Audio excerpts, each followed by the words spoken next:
आज की क्लास में हम शुरू करने जा रहे हैं टीचिंग एप्टीट्यूड का एक नया टॉपिक, जिसका नाम है लेवल ऑफ टीचिंग, यानी कि शिक्षण के स्तर। जैसे कि मैंने बताया आपको कि शिक्षण की जो प्रक्रिया होती है उसमें क्या है, शिक्षक अपने शिक्षार्थी को क्या है ज्ञानार्जन करता है उसे, यानी कि ज्ञान को प्रदान करता है। ठीक है, जो शिक्षार्थी हैं वो क्या करते हैं, ज्ञान को अर्जित करते हैं। तो शिक्षण की प्रक्रिया में शिक्षा का क्रियात्मक और व्यवहारिक दोनों रूप हमने देखे, इसमें विशेषताओं में। ठीक है, इसमें क्या बताया मैंने आपको, शिक्षक इस प्रक्रिया में प्रभावी शिक्षा प्रदान करने का प्रयास करता है। यानी जो शिक्षक है उसका एकमात्र उद्देश्य ये होता है कि वो जो पढ़ाए वो इतना प्रभावी हो कि बच्चे पे उसका प्रभाव अच्छा पड़े, बच्चा तुरंत वो चीज़ सीख जाए। ठीक है, तो जिससे जो छात्र है वो आसानी से क्या हो, ज्ञानार्जन कर अपने व्यवहार एवं व्यक्तित्व में सुधार कर सके। अब बात करें यहाँ पर प्रभावी शिक्षा किसे दिखाती है, जब टीचर अपने शिक्षण से बच्चों को क्या है प्रेरित करता है या नई नई चीज़ सिखाता है, तो वो उसके किस चीज़ को दर्शाती है, उसके शिक्षण के स्तर को दर्शाती है कि जो उसने शिक्षण कार्य किया है उसका लेवल क्या है। ठीक है, अर्थात शिक्षण की प्रक्रिया में शिक्षण कार्य का स्तर क्या होना चाहिए, ये एक महत्वपूर्ण प्रश्न बन जाता है, क्योंकि शिक्षण का उचित स्तर ही प्रभावी शिक्षण हो सकता है ना। जो शिक्षण का स्तर है वही तो उसके शिक्षण का प्रभावी रूप दर्शाता है। तो यहाँ पर वही बात बताई गई है किसमें, शिक्षण के स्तर में। यह शिक्षक की योग्यता, अधिगम, अनुभवों की प्रकृति, शिक्षण अधिगम वातावरण, परिस्थितियों आदि कारकों पर निर्भर करता है। अतः शिक्षा के क्षेत्र को निर्धारित करने के लिए बहुत से विद्वानों ने क्या है कई प्रकार बताए थे कि ऐसे शिक्षण किया जाए, लेकिन जो महत्वपूर्ण जो स्तर हैं, लेवल ऑफ टीचिंग के जो महत्वपूर्ण स्तर हैं जिन्हें सर्वसम्मत माना जाता है, तो उनमें पहला आपका क्या आएगा, स्मृति या स्मरण शक्ति की शिक्षण व्यवस्था, यानी कि स्मृति स्तर। इसके जो प्रतिपादक हैं वो कौन है, आपके हार्वर्ड हैं। ठीक है, ये इनका क्या है, शिक्षण मॉडल है।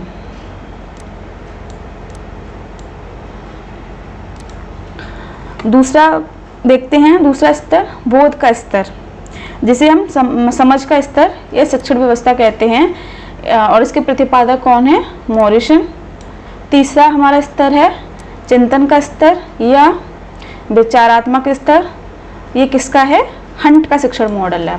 हम बात करें जो इसका शिक्षण का पहला स्तर है, स्मृति स्तर। तो स्मृति स्तर क्या है, तो ये शिक्षण अधिगम की प्रक्रिया का सबसे निचला स्तर होता है। ये शिक्षण प्रक्रिया का सबसे निचला स्तर होता है। इसमें शिक्षण कार्य केवल स्मृति पर निर्भर होता है। इसमें शिक्षक एवं छात्र दोनों ही सबसे निम्न मानसिक धरातल पर अपनी शिक्षण प्रक्रिया को पूरा करते हैं। अब देखिए इसमें ये बात क्यों कही है, निम्न मानसिक धरातल पर। इसमें जो छोटे छोटे बच्चे होते हैं, जब वो LKG UKG में होते हैं, तब जो ये स्मृति स्तर है वहाँ पर ये कार्य करता है, ये वाला स्तर चलता है।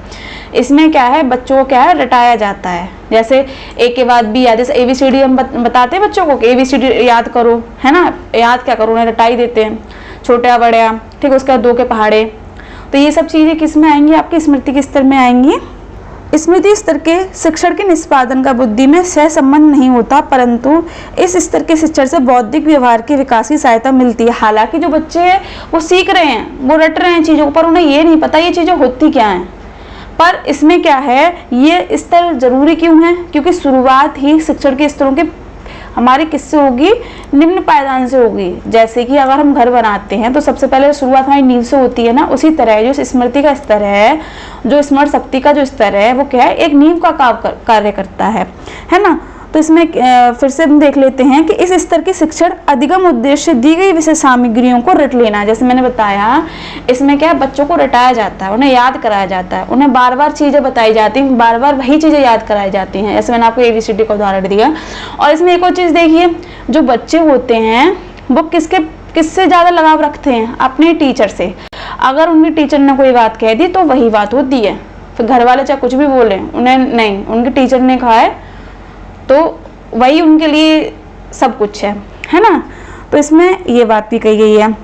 यह बौद्धिकता का स्तर काफ़ी निम्न होता है इसमें, इसलिए इस स्तर पर उच्च स्तरीय पाठ्य सामग्रियों का प्रयोग नहीं कर सकते। सिर्फ इसमें क्या है, बच्चों को स्मरण शक्ति का विकास कराया जाता है ना। इसका जो मुख्य उद्देश्य है, मानसिक पक्षों को का विकास करना, तथ्यों के बारे में छोटा छोटा ज्ञान देना, बेसिक नॉलेज, ज़्यादा नहीं, सिर्फ नॉर्मल चीज़ें बताना कि झूठ नहीं बोलना चाहिए, व्यवहार में ढालना है ना, जो व्यवहारिक ज्ञान है उसमें छोटा, जैसे झूठ नहीं बोलना और किसी को गाली ना देना, सबसे प्यार से बातें करना। तो ये चीज़ें क्या है, इस शिक्षण इसके स्तर में सिखाई जाती हैं। इसके प्रतिपादक कौन है, आपके हर्बर्ट हैं, ठीक है। सीखे हुए तथ्यों का स्मरण इसमें कराया जाता है। जैसे मैंने आपको बताया कि इसमें बार बार एक चीज़ क्या है, याद कराया जाता है, याद नहीं रटाया जाता है। बार बार जब किसी चीज़ को हम पढ़ेंगे, एक बार जो एक चीज़ दी गई है उसे 10-20 बार जब हम पढ़ेंगे तो वो तो जाहिर सी बात है वो रटी जाएगी। तो इसमें वही कार्य प्रणाली इसमें कार्य करती है। सीखे हुए ज्ञान को प्रतिस्मरण कराने के बाद उसे पुनः प्रस्तुत करना। अब देखिए, दोबारा याद कर दिया, फिर उसे दोबारा से वही रिवाइज कराना। इससे क्या होगा, जो हमारे जो स्मृति है बच्चों की, वो थोड़ी क्या है, विकसित होने लगेगी, उसे चीज़ें याद रहने लगेंगी। तो ये हो गया हमारा पहला चरण। ये हमारा स्मृति चरण शिक्षण के स्तर का सबसे निम्न चरण है। ये छोटे बच्चों से संबंधित है, जिसमें बच्चा क्या है, चीज़ों को याद करना सीखता है। उसे कुछ पता नहीं है कि इस चीज़ का मतलब क्या होता है, उसे जो स्कूल में पढ़ाया जाता है बस उसी को क्या है, वो रटता है, ठीक है। तो इसमें ये बात कही गई है। अब हम देखते हैं अपना अगला स्तर, जिसे कहते हैं बोध का स्तर या समझ का स्तर। इसके प्रतिपादक कौन है, मॉरिसन। अब देखिए, अब जब बच्चा आगे की क्लास में जाएगा, जैसे जैसे बच्चे बड़े होंगे वैसे वैसे क्या है, उनकी क्लास भी आगे बढ़ेगी, वैसे वैसे क्या है, जो शिक्षण की पद्धतियाँ भी बदलेंगी। तो इसमें क्या है, इसमें शिक्षण की क्रियाओं द्वारा तथ्यों के रहने पर ही बल नहीं दिया जाता, अपितु पाठ्य वस्तु को समझकर अधिक बल दिया जाता है। अब देखिए, जैसे जैसे क्लासेस बढ़ रही हैं, बच्चे बड़े हो रहे हैं, तो उसमें देखिए पाठ्यक्रम भी बदलता है। अब जैसे जैसे पाठ्यक्रम बदल रहा है तो उनकी बुद्धि की क्षमता का भी विकास हो रहा है, तो वो क्या पाठ्यक्रम को समझेंगे, है ना, उनमें समझ की स्थिति विकसित हो रही है, बोध का स्तर बढ़ रहा है। बोध यानी ज्ञान अर्जित करने की उनकी जो क्षमता है वो विकसित हो रही है। अब वो ज़्यादा सीख रहे हैं, अब वो रट नहीं रहे हैं, अब वो चीज़ों को क्या है, समझ रहे हैं, वो तथ्यों को एक दूसरे से क्या है, समझ रहे हैं कि ये बात कही है तो क्यों कही है, यहाँ पे ये बात कही गई है, ठीक है। साथ ही छात्रों के व्यक्तित्व के विकास को भी ध्यान में रखा जाता है।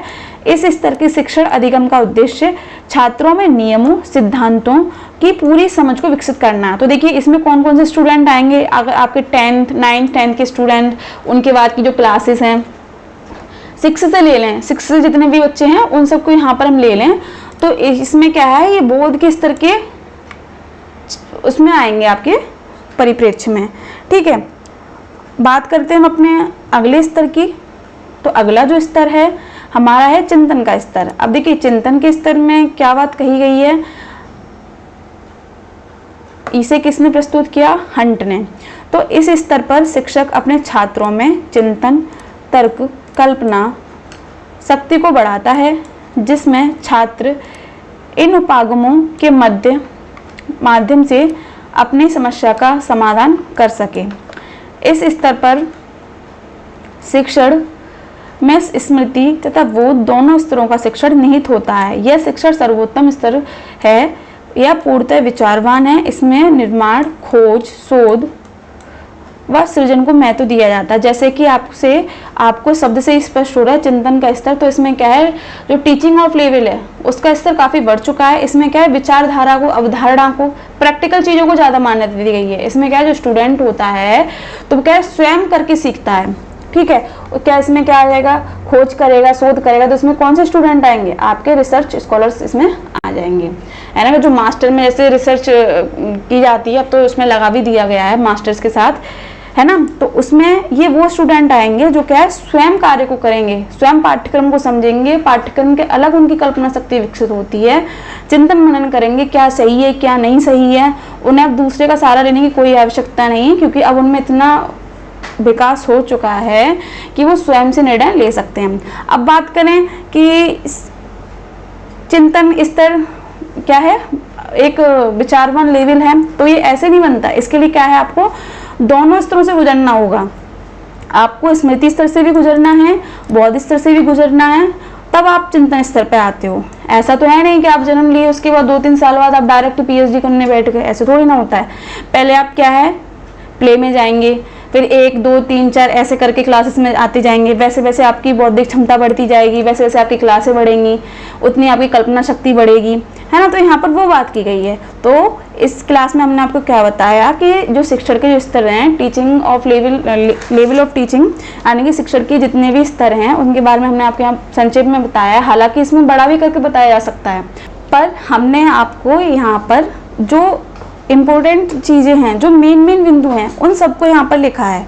यही चीज़ें समझने के लिए आवश्यक है। इसमें देखिए क्या है, आपको कंटेंट तो सबको पता होता है, बस क्या है कुछ महत्वपूर्ण बिंदु है उनको निकाला है हमने यहाँ पर, है ना। तो परीक्षा के दृष्टिकोण से जितना संक्षेप हो सकता है उतना हमने यहाँ पे करने का प्रयास किया है।